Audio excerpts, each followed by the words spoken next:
Il y a eu cet accord cette nuit, les 27 ont fini par approuver la fin des moteurs thermiques en 2035. Bon, c'est zéro émission, mais ce qui donne de fait une fin de moteurs thermiques. On aime bien laver plus blanc que blanc en Europe. Oui, c'est une folie absolue cette histoire. On n'aura jamais les bornes électriques pour le faire. On a aujourd'hui 62 100 bornes en France, en dessous de l'objectif prévu.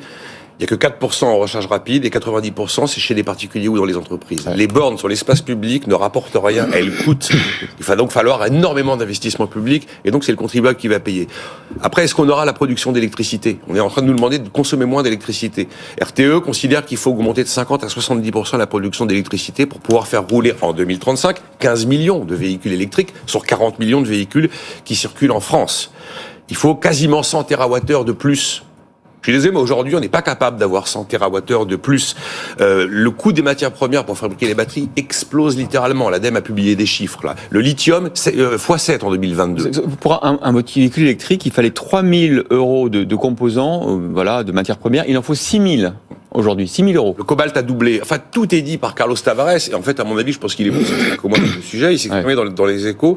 C'était le 19 janvier 2022. Oui. Depuis 2022. Il nous dit, cette histoire de voiture électrique, c'est un choix politique, c'est pas un choix industriel. Il y a moins cher et il y a plus rapide, ça s'appelle le véhicule hybride. Il nous dit, c'est un choc économique sans précédent. Pour amortir les coûts supplémentaires, il faut qu'on fasse 10% de gains de productivité par année pendant 5 ans.